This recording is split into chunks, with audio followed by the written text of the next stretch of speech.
to ask what the future is likely to bring, it's a reasonable stance is to try to look at the human species from the outside.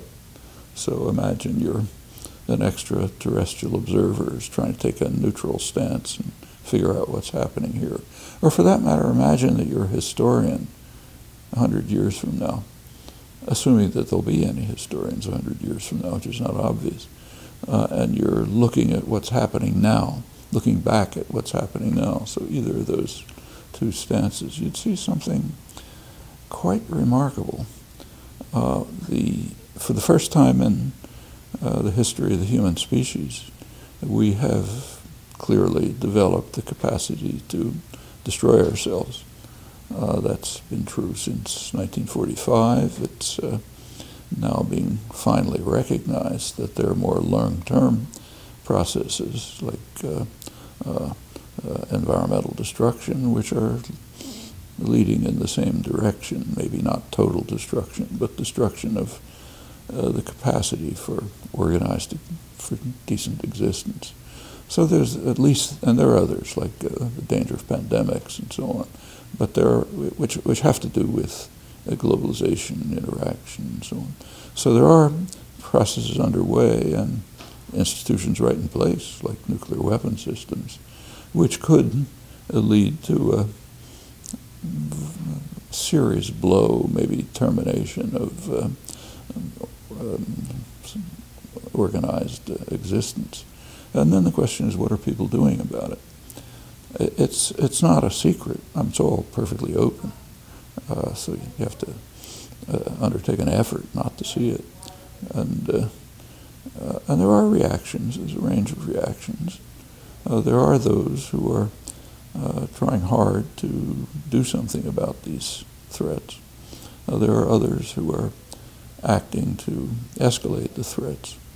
And if you look at who they are, this future historian or extraterrestrial observer would see a strange situation. Those who are trying to mitigate or overcome the threats are the least developed societies, the indigenous populations, the remnants of them, tribal societies, First Nations in Canada, and so on. They're not talking about nuclear war, but they're concerned with environmental disaster, and they're really trying to do something about it. In societies that have, in fact, all over the world, Australia, India, and South America, almost everywhere you look, there are battles going on. Sometimes it's wars. In India, it's a major war over destruction of direct environmental destruction, with the tribal societies trying to resist very harmful resource extraction operations, harmful locally, but also in their general consequences. So this is all over the world. And in the societies where indigenous populations have an influence, look, they're large and influential, they're really taking a pretty strong stance. So the strongest stand of any country with regard to global warming is in Bolivia, which has an indigenous majority of constitutional requirements for rights of nature and things like that. In Ecuador, which also has a very large indigenous population and happens to be an oil exporter, it's the only one I know where the where the government is seeking aid to help keep the oil in the ground instead of producing it and exporting it. And the ground is where it ought to be. Mm-hmm. Hugo Chavez, who just died recently, and is an object of mockery and insult and hatred throughout the Western world. He was at he attended a session of the UN General Assembly a couple of years ago, which elicited all sorts of ridicule because he called Bush a devil and so on. But he also gave a speech at the General Assembly, which was quite interesting. Of course, Venezuela is a major oil producer. The oil, it's practically their whole GDP. But he gave a speech in which he said that he warned of the dangers of overuse of fossil fuels, and urged that the producer and consumer countries get together and try to work out ways to reduce fossil fuel use. That's pretty amazing on the part of an oil producer. And he's half Indian. It's got indigenous background. So that was never even reported. What was reported was funny things he did and so on. I could go into some of them, which are pretty funny. So just to give you one, I got my one and only phone call in life from the New York Times asking for a comment. What had happened was Chavez gave a talk there in which he said, they quoted him as saying that he's sorry that he came here after I died. He wanted to meet me. Everyone thought that was very funny, so articles all over the world. And they called me up. There's one slight problem with it. If you look at the transcript of what he said, it's perfectly straightforward. It's in Spanish, of course. He said that he was sorry that he hadn't been able to meet John Kenneth Galbraith before he died. Galbraith had died. Well, apparently they felt it didn't fit the image to have him wanting to see a liberal icon, so he could want to see somebody who's off on the fringes. Now, it's conceivable that the American reporters didn't understand, but it's hard to imagine that the reporter for, say, Le Monde didn't understand. Anyway, but the speech that he gave was pretty interesting, and in general, this is pretty much across the world. That's true. So at one extreme, you have indigenous, tribal, aboriginal societies trying to stem the race to disaster. Then you go to the other extreme.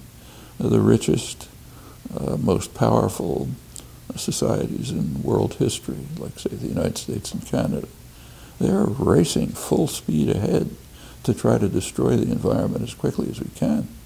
They want to extract every drop of hydrocarbons from the ground as quickly as possible. Both political parties, the media, President Obama, the international press, looking forward with great enthusiasm to what they call a century of energy independence for the United States.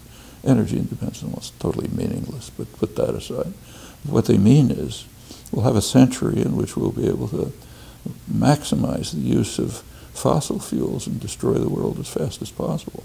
And that's the other extreme. And that's pretty much the case all around. I mean, Europe's doing something, in fact, the United States, the richest country in the world, is the only country of maybe 100 relevant ones that doesn't even have a national policy for restricting use of fossil fuels, doesn't have renewable energy targets, and so on.